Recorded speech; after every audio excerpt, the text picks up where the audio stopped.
रसूल साहब, आपने बड़ी अच्छी बात कही, लेकिन आप बताइए आंध्र प्रदेश में चंद्रबाबू नायडू से यही बात अमित शाह क्यों नहीं कहते? पूरी बीजेपी ये बात क्यों नहीं कहती है? दूसरी चीज ये कि आपने अभी कहा भाई हम जब सच्चर कमेटी की रिपोर्ट आई, क्यों नहीं कहते? ये भी तो सवाल है मुमताज साहब। हाँ नहीं, उनसे कहना चाहिए ना आंध्र प्रदेश में खत्म करे।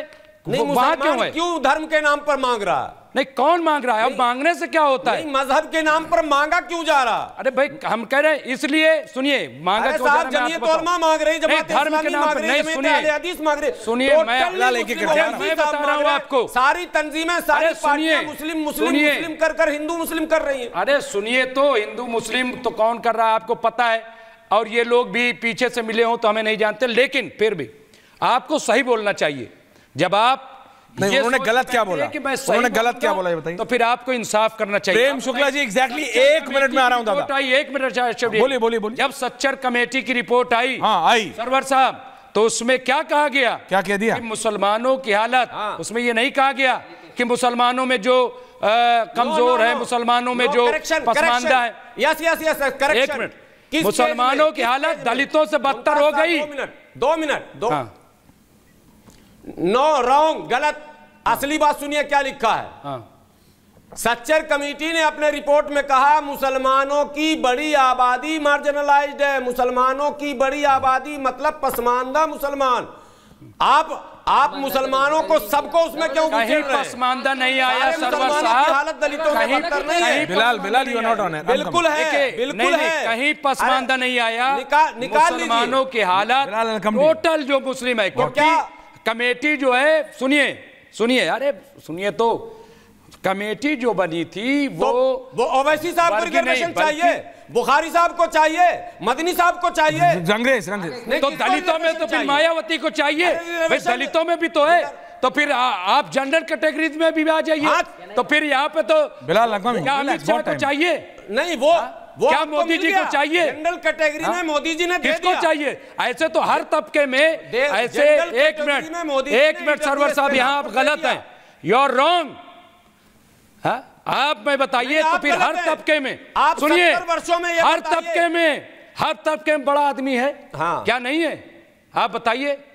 ऐसे तो आज जो सबसे, एक मिनट, जो ट्राइब है, ट्राइब में आज प्रेसिडेंट है हमारी, प्रेसिडेंट ऑफ इंडिया बन गई, तो क्या उनको नहीं चाहिए? एक हलाल खोर, एक रंगरेज।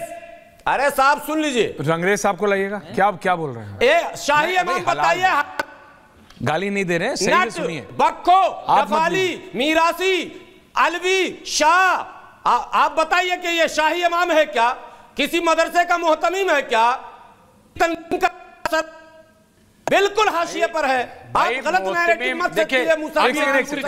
मुसलमानों का एलीट सेक्शन अपडेट है, वो अरबपति है, वो मुसलमान हेला और हलालखोर झाड़ू लगा रहा, जाइए बनारस में नगर निगम में नौकरी कर रहा, दिल्ली के एमसीडी में नौकरी कर रहा। वो वाल्मीकि मुसलमानों की बात मैं कर रहा हूं, आप मदनी खानदान की बात करने लगते हैं। साहब नहीं चाहिए रिजर्वेशन ओवैसी साहब को, मदनी साहब को, और सल्फी साहब को, रहमानी साहब को, दुरानी साहब को, कासमी साहब को, हाशमी साहब को, फातमी साहब को बिल्कुल नहीं। अलवी साहब को चाहिए, हलालखोर को चाहिए, राशिद अलवी को चाहिए, नट को राशिद अलवी को चाहिए, मीरासी को राशिद अलवी को चाहिए, राशिद अलवी को चाहिए क्या? नहीं, राशिद अलवी को चाहिए, पूरी बिरादरी को चाहिए। नहीं, राशिद अलवी को चाहिए। कोठी में रह रहे राशिद अलवी, वहां कर दिया गया। क्या कर दिया गया?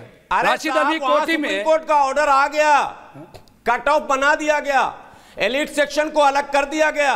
आपको पता है अभी जो सुप्रीम कोर्ट का फैसला आया, कोटा विद इन कोटा, उसके बाद सारी तस्वीर। प्रेम शुक्ला जी सुन रहे हैं ना? तो हम तो उसके पक्ष में। देखिए आपकी बात नहीं, रिलैक्स। एमआईएम के पास में आ रहा हूं, जगदीश जी को भी लाई। प्रेम शुक्ला जी, तो एक इमाम का नाम बताइए। अच्छा ठीक है सरवर साहब, मैंने आपको पुरजोर मौका दिया, प्लीज उनकी बिरादरी। अब जरा पॉलिटिकल लीडर्स को भी आने दीजिए, मैं आ रहा हूं। सरवर प्रेम शुक्ला जी, गद्दारों की बात होती है, 2002 से पहले पीडीए, वक्फ, इन सब पे मैं कह रहा हूं राजनीति करनी अलग है। देश के साथ गद्दारी कैसे बर्दाश्त होगी? प्रेम शुक्ला जी, किसी का छीन के किसी को देना है तो बोलो छीन के देना चाहते हैं, बिल्कुल नहीं होगी बर्दाश्त। प्रेम शुक्ला जी, जगदीश जी सुन रहे हैं, एआईएमआईएम सुन रहे हैं, छीन के दिया भी नहीं जा सकता। देखिए, ऐश्वर्य जी, न छीन के दिया जा सकता है, न गद्दारी को बर्दाश्त किया जा सकता है।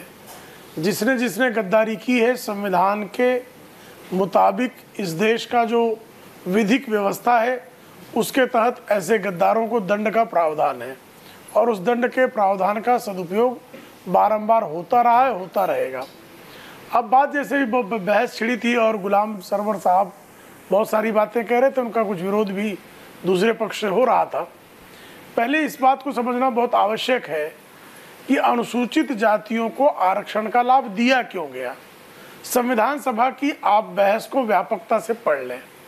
संविधान सभा ने इसलिए अनुसूचित जातियों को दिया कि हिंदू धर्म के अवलंबियों में बड़े पैमाने पर एक वर्ग विशेष के साथ, कुछ जातियों के साथ अस्पृश्यता का पालन किया गया, उनका सदियों तक उत्पीड़न किया गया। इस आधार पर, वो आर्थिक आधार नहीं है, सामाजिक आधार है, उनको सामाजिक आधार पर उत्पीड़ित किया गया, इसलिए अनुसूचित जातियों को आरक्षण का लाभ दिया गया।